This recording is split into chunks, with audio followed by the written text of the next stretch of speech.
Hi friends. Yesterday during worship, we thought about the significance of the fact that the Last Supper that Jesus and the disciples shared together was a Passover meal.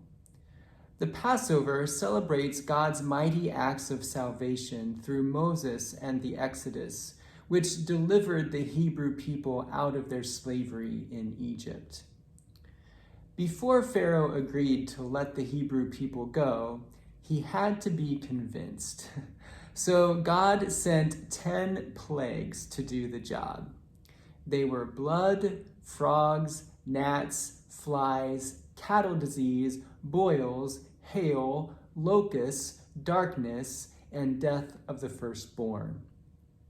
It's the second one that I want to consider with you, frogs.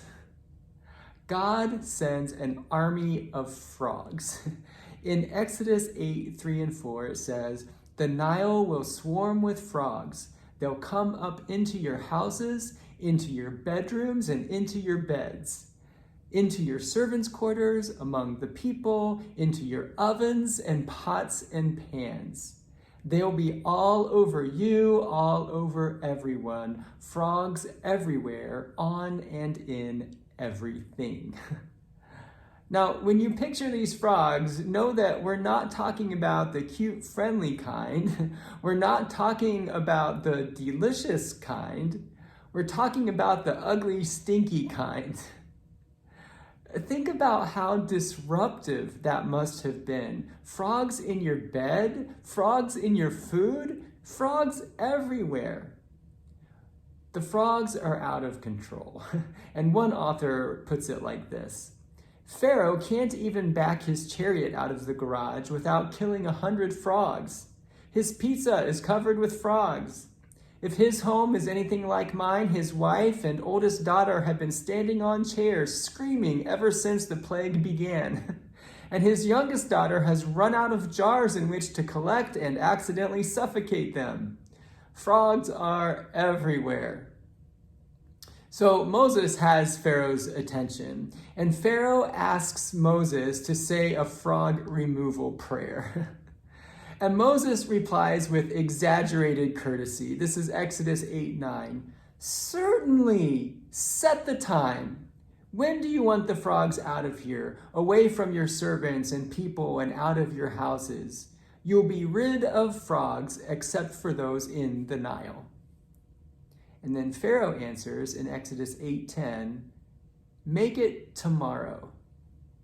Seriously? Tomorrow? Pharaoh can say the word and Moses will pray to God and God will get rid of all of these frogs at any moment. And Pharaoh says, "Let's wait until tomorrow."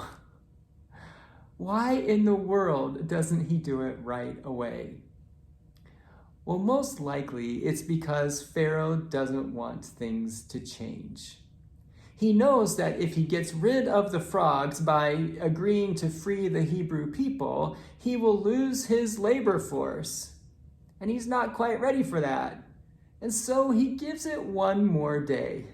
Maybe the frogs will go away on their own. Pharaoh has learned that he can deal with the frogs. He can tolerate a frog-saturated life. It's not great.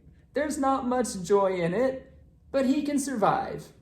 And he prefers that to the change that would be required by surrendering to God.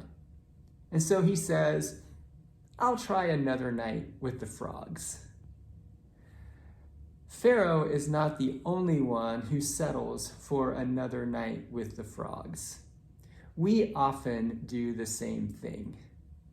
And I'm going to think about that with you tomorrow. Thanks for listening today. I'll see you again soon.